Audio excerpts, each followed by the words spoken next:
Hey there, and welcome to the Unlocking Doors podcast. My name's Cory Mills, your friendly neighborhood realtor, and I'm excited for you to join us on this journey. And I'm Michelle Castle, a mortgage loan officer, helping you find the money without breaking the bank. That's right, we're not just here to share information, we're here to share real experiences, real stories, and give you guidance on the dream of homeownership. Unlocking Doors. We wanted to do this podcast because there's just so much more than just real estate in real estate. Yeah. There's the stories of people's lives. And then, of course, each transaction is just so uniquely different. And there's just challenges that happen. Challenges sometimes that the buyers and sellers are not even aware of because we just fix it. Absolutely. So we wanted to share some of our behind the scenes experiences and just all of the fun stuff that goes on in the real estate world. And not so fun sometimes. And the not so fun stuff sometimes. So to start off, we wanted to do our first episode and talk about who we are, how we got into real estate, let you know what to expect with this podcast. Absolutely. Cool. So why don't you kick it off and tell us just a little bit about how you got into the real estate space? And you don't have to say how old you were or anything like that, but why did you get into the real estate space as a mortgage loan officer? Honestly, it was just a job. Yeah. I needed a job, and I had been working in the auto industry, and I really liked the finance side of things. And this was similar to that without working auto, because of course, if you're working at a car dealership, you're working 6 days a week, from sun up to past sundown. And I was a single mom with a small child, and that lifestyle just wasn't working. So I got into the mortgage space. Cool. And mine was a similar story in terms of I wasn't a single mom, but I graduated from college and I didn't have a clue what I wanted to do.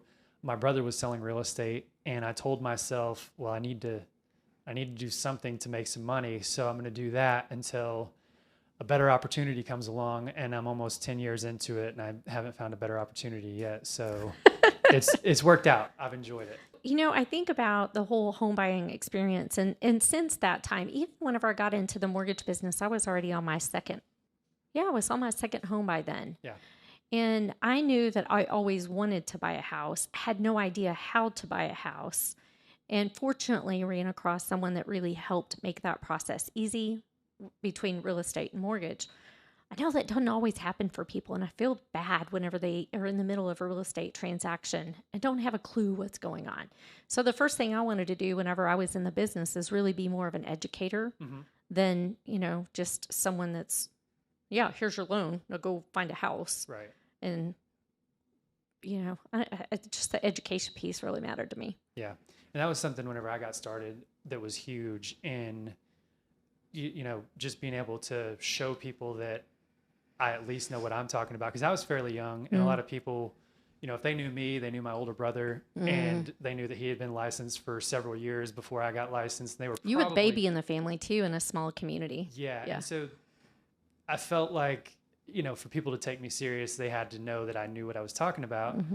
The way I did that was educational videos and really just going over like the home buying process, selling process, and breaking down each step along the way, once again, to educate people of here's what you expect along the way of, from start to finish. And that made a huge impact. Like I would have people reach out and just ask generic questions, and I could send them a video, and that was a huge deal. And, like I said, I was kind of in my brother's shadow of trying to get business, but I knew that educational piece was going to be a big So you factor. knew what you were talking about. Yeah. And I kind of come from a real estate background. So like Colby had been selling for a while. My dad had been investing in real estate. I knew the general process. Obviously, once you get into the nitty gritty as somebody's buyer's agent or listing agent, it gets a lot more complex. You learn how much you don't know. Exactly. And so I really figured that out along the way. And that's where I wanted to educate people. I feel like home ownership and just owning property is such a great thing. And I think it's a blessing to those that are able to make it happen. So good gosh. Yeah. Yeah. Looking back, I'm so glad I made that first purchase, because that first purchase allowed me to have the money that I needed to make the second purchase, and it's just really been a stair step for me. Yeah. And each experience just gives me something that I can take to the next, whenever I'm helping a home buyer, there's not a whole lot I hadn't seen just because I bought and sold so many properties and so many different properties. I mean, I bought one I remember we bought this one house and we really almost didn't get the financing because the bank was not convinced that I could take it from the condemned list, the city's condemned list, to actually something that could be lived in. And so, just going through all of those struggles of figuring out if I wanted something, I was going to figure out how to make it happen. I was going to find the money. And, being able to take that now and help others. I may not be the one that's going to give them the money, but I can pretty much figure out how to get the money as long as I have the ability to repay. So, all of those experiences not only have allowed me to be better at my job, but it's also allowed me to make the next purchase, which then I could take the money and leverage and make the next purchase or make other investments. I can't imagine not starting that. And I think I bought my first house. I was like 20 years old. No, I think I was 21. So I was able to buy a beer and a house at the same time. It's kind of hard to buy a house and you can't even celebrate. I know. So legally celebrate. Of course, it doesn't have to happen. We've helped some people that are 18, 19 years old, but they've had a work experience through high school. So it's not that it's impossible. And I think that's a great point. I always look at the first property I bought, and by no means was it what I would consider my dream home. My wife, whenever I bought this property, and we weren't married then, she was my girlfriend, but she would come over and visit, and she nicknamed the house Pet Shop because it smelled like a pet shop. So like by no means was it a dream property. No. And I always tell myself, if I hadn't have bought that property, I wouldn't have been able to buy the next one and the next one. And Is that the duplex you had? It was a house in Whitesboro. I bought it from my dad. I feel like I paid too much money for it. He feels like I paid too little. Of course. That's what how buyers and sellers always feel, right? We both got the short end of the stick, I'm sure. I actually bought it and fixed it up and almost immediately rented it out. I lived in it for just a very little bit after it was fixed up. And then my dad and brother and I bought the duplex in Sherman, and I lived in one side and we rented out the other. And then pretty much as soon as I qualified for an FHA loan, which I got the financing from you.